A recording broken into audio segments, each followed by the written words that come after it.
How much I make in Spain as an English teacher, and is it enough? So in this video, I'm going to break down how much you can make, but also stick around to the end because I've got a couple of things you really want to avoid and it can save you a lot of heartache. So let's jump straight into the video. The first thing to recognize is that moving to Spain, well, one, it's one of the best decisions I've ever made. I absolutely love the country, but to teach English in Spain, it really is a lifestyle choice, okay? This isn't something you do to fuel your huge entrepreneur ambition. If you want to make lots of money, okay, moving to Spain, really it's about cervezas in the sun and talking to beautiful people more than it is cashing checks and driving fast cars, okay? I'll just be honest with you straight out the bat. So when you make the decision to come to Spain, just know this isn't a financial decision. This really is, you want to maximize your 20s or your 30s or wherever you are. You want to have the time of your life. And in my opinion, that's exactly what will happen if you go to Spain. The people that I talk to that have moved here, myself included, I mean, it's a life-changing experience, okay? But it's not like a financial, again, it's not to fuel entrepreneurial ambition. With that being said, let's take a look at the type of money someone going to Spain might expect to get. So most English teaching jobs in Spain, they're going to be in language academies, and language academies usually pay per hour. Almost all of them pay per hour. Okay, so just bear that in mind as we go through. And when I say per hour, it's per lesson. So let's say you get paid 15 euros per lesson or like per hour. So that's 15. That includes all the planning. Okay, so you might have to work a little bit before to plan your lesson and all of these kind of things. But you just get paid the 15 for the hour. And that includes like the planning it takes for you to prepare that lesson. So first, let's look at language academies on the low end. Now, when I first moved to Spain, I got a job and I was getting paid a measly 13 euros per hour. And I was only working 14 hours per week, okay? Now, if we add that up, that's something in the region of 730 euros per month I was making as an English teacher in Spain, and that's in Barcelona, one of the more expensive cities to live in. And you won't believe this, guys, as low as that looks, people might say like, how on earth did you do that? I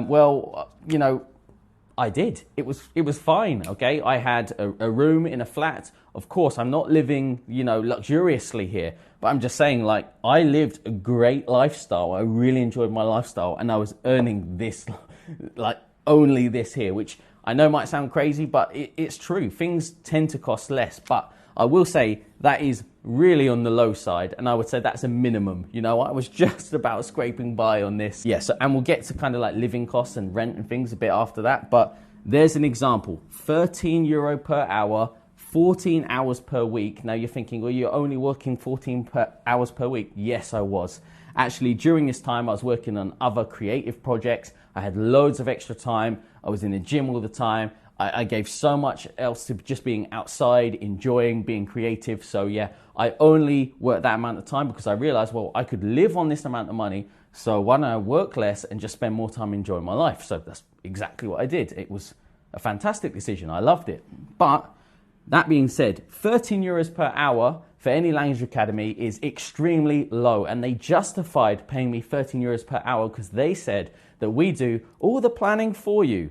Well, it turns out that is complete horseshit, okay? Because the planning they did for me was awful. The lessons were awful. So I had to go in anyway, fix them, change things, do all of this.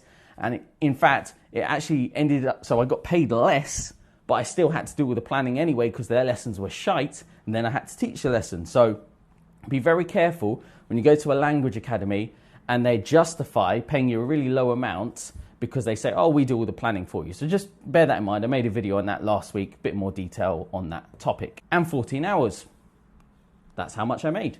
Next language academy, that was a bit more on the high end. And they were, my hourly rate for this academy was between 18 and 20. I got 20 when I, 20 per hour when I did young learners classes. And that was actually quite easy money, to be honest. So there's that. So that was the higher end academy, 18 to 20 euros per hour. And that one, I worked about 18 hours per week. So I worked a lot more. And the total comes out at something like 1,300 per month for that one. And again, that was very manageable. I had 2 days off per week. No, they were Friday and Sunday, which was really annoying. But so I had to work a Saturday class. That's quite standard for some language academies because you teach lots of teenagers.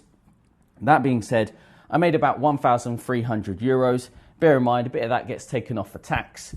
When you earn this, not much gets taken off for tax whatsoever. But this one here, a little bit gets taken off for tax. But that's what I was earning. It was a much healthier budget to be on. I worked a bit harder, of course, because I had 18 hours. But actually, the difference between work this one and this one, it wasn't that great, and I earned a lot more money. So that's the higher end. I would expect to be making somewhere in the range of 15 to 20 euros per hour. Okay, guys, that's what I would suggest you look for. I think 15 is a bit on the low end, but I've been quite surprised. Depends where you are in Spain. Some smaller towns and stuff, they'll pay 15 euros, and that's perfectly acceptable because the cost of living is that much lower. But I went for a job in San Sebastian, big language academy as well, and they offered 15 euro per hour, and I thought that's a bit of an insult. Especially, I mean, this is like a couple of years ago. I couldn't believe they were asking for this. You know, a good language academy will be probably in the range, I'd say 18 is the kind of per hour that I would look for personally and say, okay, that's acceptable, that's fair, okay, for this day and age, that's absolutely fair. But I would probably accept anything in this region. When you're going under to these 13, I really start to question, you know, the legitimacy of this company or the fairness of this company. I think 13 for an English teacher is just outrageous, to be honest with you. So what you should be looking for is somewhere in the region of 15 euros to 20 euros per hour. And my recommendation for hours on that would be anywhere between, you know, 14 and 20 hours per week. You could easily take this up to 25 hours per week. You really could. But personally, you know, because I said to you, lifestyle choice, I like to stick within this range of hours because then I get to live the lifestyle I kind of want. I do other projects on the side. I get lots of time to hang out and chill out with my friends, my girlfriend, all this kind of thing. So for sure, lifestyle choice, I like this amount of money for this amount of hours. You can do the maths. It's in the range of that kind of 800 to 1,300 euros per month. And let's just take a look at how that works out in terms of your budget and can you actually survive on that? And the answer is yes, you can survive on it. Rent in Spain, even in the cities, is so much cheaper than kind of, well, I'm from England, so in London, the rent, it would be laughable to try and get an apartment in the city centre, okay? Absolutely laughable. But in Barcelona, I mean, I was living literally in the city centre of Barcelona. You can get more central than where I was. And my rent was 450 euros. 450 euros was my rent. I had a big room in the city centre for 450 euros per month, okay? And it's a very similar scene right now today. You can get a room for that kind of price. I mean, that's just incredible. That's absolutely incredible. Later, I actually kind of downsized a little bit. I budgeted a little bit more because I was kind of skimping kind of hard. And I got a small room, but in a nice quiet flat for 380 euros, okay? Both these experiences were really good. I really enjoyed the flat that I was staying in. Had no problems whatsoever with either of these. I was living with other people, but I was quite careful to try and choose a flat and a room where I had that just a little bit of privacy. Just a tip for when you're looking for a place to live in Spain, I'll do another video on this. But like I always try to make sure that my room was kind of like down the corridor.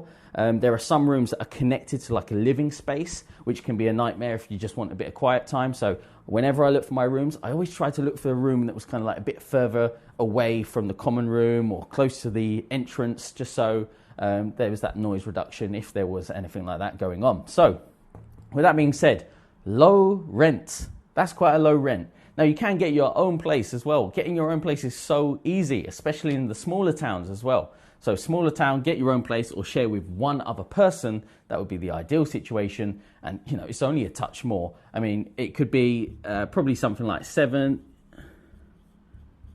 to 800, okay? Get your own place, okay?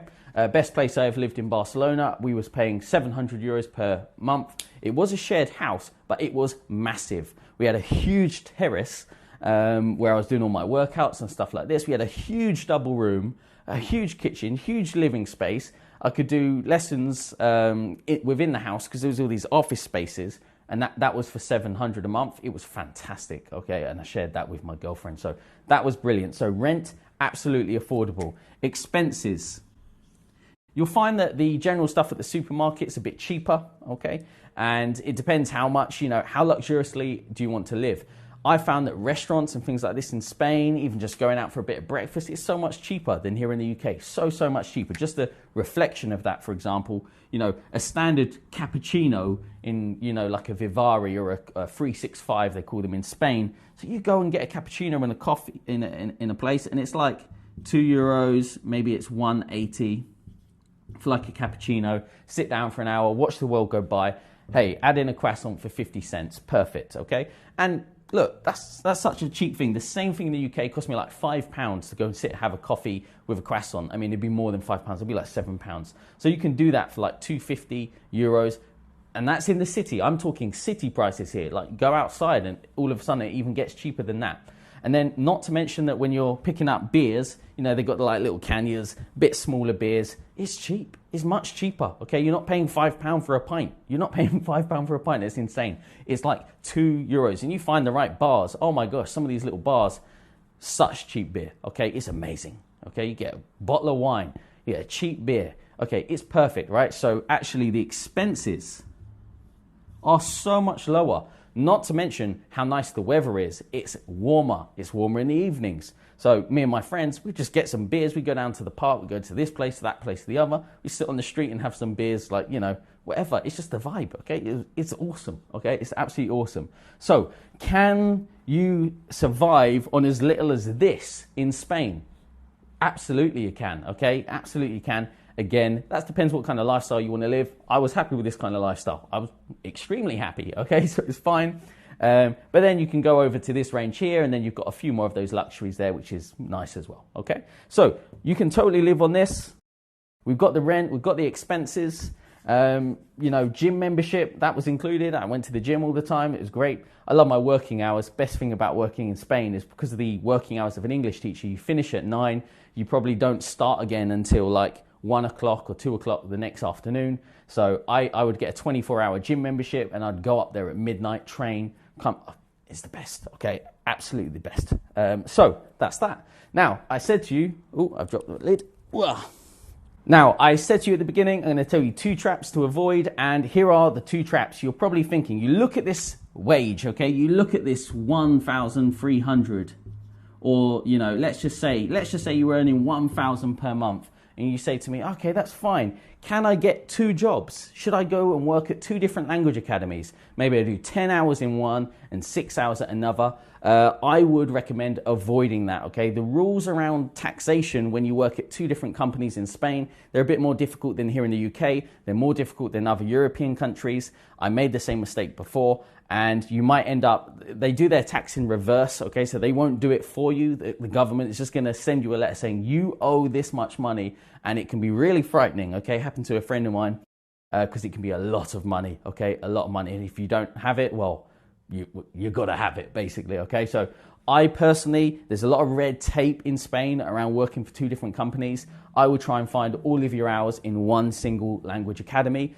But on that note, it's really good to know that let's say that a language academy offers you like 14 hours, but you actually want to be working like 18. I've never worked in a language academy in the world ever that doesn't offer me some form of overtime eventually, okay? So it might start at 14, but it increases to 15 and then 16 and 17. There's always opportunities in language academies. They like to pitch low where they can guarantee you this amount of hours, and then they steadily build it up. So don't be too disheartened if you're on a low amount. Even if you had like 18 euros per hour, but you're working 12 hours a week, well, you can survive on that and hopefully add a couple more. So that's what I would say with that. So that's one trap to avoid. Guys, try and work with one language academy rather than signing up for 2 different contracts. It can cause you headaches and tax problems. The second trap to avoid, you're probably thinking as well, can I do one-to-ones? Yeah, you can do one-to-ones, but in Spain, there's something called the autonomo tax, okay? Now, if you're doing one-to-ones and you want to be autonomo, sure, that's great. You can find clients, you can do that.